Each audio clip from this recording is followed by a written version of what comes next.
Halo semuanya, perkenalkan nama saya Lubentio Krisdani dengan NPM 504237114 dari kelas 2IA24. Di video ini saya bakal bahas materi sistem operasi khususnya tentang thread, deadlock, non-preemption, dan mutual exclusion.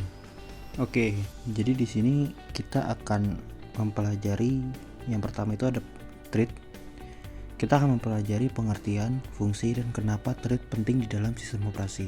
Kemudian yang kedua ada keuntungan thread, yaitu alasan, teknis, dan praktis kenapa pakai banyak thread itu lebih efektif. Yang ketiga ada deadlock, kondisi sistem mandek karena proses saling tunggu. Yang keempat itu ada non-preemption, aturan proses nggak bisa dipotong sebelum selesai. Yang kelima itu ada mutual exclusion, yaitu prinsip gantian akses resource supaya aman dan tertib.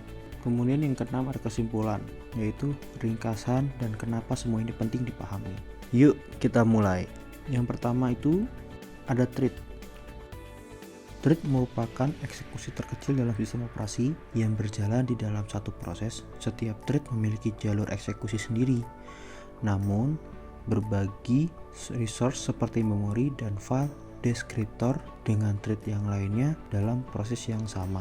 Thread sangat efisien untuk mengoptimalkan proses sistem multicore karena bisa berjalan secara paralel. Thread itu kayak satu geng kerja yang kerja bareng-bareng dalam satu proyek. Mereka bisa bagi tugas masing-masing, tapi semua tetap dalam satu tim yang sama, saling pinjem barang, dan kalau satu udah kerja, yang lain bisa langsung nyusul. Contohnya seperti gambar di samping. Lingkaran besar itu artinya proses, menggambarkan sebuah proses utama yang mempunyai memori dan resource sendiri. Kemudian ada garis bergelombang kecil di dalam sebuah thread. Itu adalah unit eksekusi yang lebih ringan dan banyak, tapi tetap berbagi memori dan file deskriptor dari proses induknya. Kemudian ada keuntungan thread. Yang pertama itu ada meningkatkan responsive system, terutama pada aplikasi interaktif. Yang kedua ada mengurangi overhead karena thread lebih ringan dibandingkan proses. Yang ketiga itu ada efisiensi pemanfaatan CPU, terutama di dalam sistem multicore. Yang keempat itu ada akses resource lebih cepat karena banyak konteks proses. Jadi punya banyak thread itu kayak punya banyak tangan buat mengerjakan sesuatu. Respon lebih cepat, gak boros tenaga, CPU jadi kepake maksimal. Karena kerjanya barengan, jadinya lebih efisien. Kemudian ada deadlock. Deadlock adalah kondisi di mana dua atau lebih proses saling menunggu untuk sumber daya yang sedang dikunci oleh proses lainnya, dan tidak ada satupun yang bisa melanjutkan. Hal ini sering terjadi ketika resource tidak dikelola dengan benar dan tidak ada mekanisme pencegahan deadlock. Ini kayak 4 orang lagi tukeran barang, tapi semuanya udah megang satu dan menunggu yang lainnya menyerahkan dulu. Jadinya semua nungguin, gak ada yang gerak. Sistem pun menjadi ngestak, gak ada jalan sama sekali. Contohnya seperti gambar di samping. Setiap mobil di perempatan arah bergerak masuk ke tengah perempatan, tapi berhenti saling menghadang. Kemudian semua berhenti karena nggak ada sinyal, nggak ada yang mundur, jadinya stuck. Ini persis kayak deadlock di sistem operasi. Beberapa proses pegang resource dan saling nunggu resource lainnya. Akhirnya nggak ada yang jalan deh.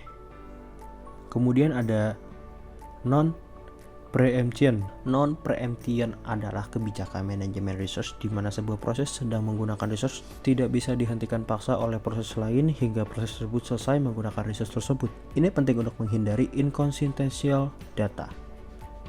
Bayangin, kalau proses lagi pegang alat, dia harus beresin dulu urusannya sebelum yang lain bisa pakai alat tersebut. Gak ada yang bisa maksa ambil di tengah jalan, biar tertib dan hasilnya kerjanya gak berantakan. Kemudian ada mutual inclusion. Mutual inclusion itu adalah prinsip dasar dalam sinkronisasi proses yang memastikan bahwa hanya satu proses atau thread dalam satu waktu yang bisa mengakses resource kritikal. Biasanya dilakukan melalui mekanisme lock, semafor, atau mutek. Contohnya, coba bayangin cuma ada satu pintu buat masuk ke ruangan rahasia. Harus gantian masuk biar nggak tabrakan. Jadi sistem ngasih giliran satu persatu buat jaga ketertiban. Jadi kesimpulannya apa sih? Jadi kesimpulannya, thread itu jalan cepat buat tim dalam sistem operasi. Kemudian ada deadlock. Deadlock bikin semua proses saling tunggu dan diam. Yang ketiga ada non-preemption. Non-preemption bikin proses harus selesai urusannya dulu, baru yang lain bisa pakai alat tersebut buat menyelesaikan urusan yang lainnya. Kemudian yang keempat itu ada mutual inclusion. Mutual inclusion itu bikin semua gantian pakai akses alat yang penting biar nggak pada berantem menggunakan alat tersebut. Sekian presentasi saya, semoga materi ini bermanfaat dan bikin kalian makin paham bagaimana sistem operasi bekerja di balik layar. Kalau ada pertanyaan atau saran, boleh banget komen di bawah. Jangan lupa like, share, and subscribe kalau kalian suka kontennya. Sampai ketemu di video berikutnya. Bye.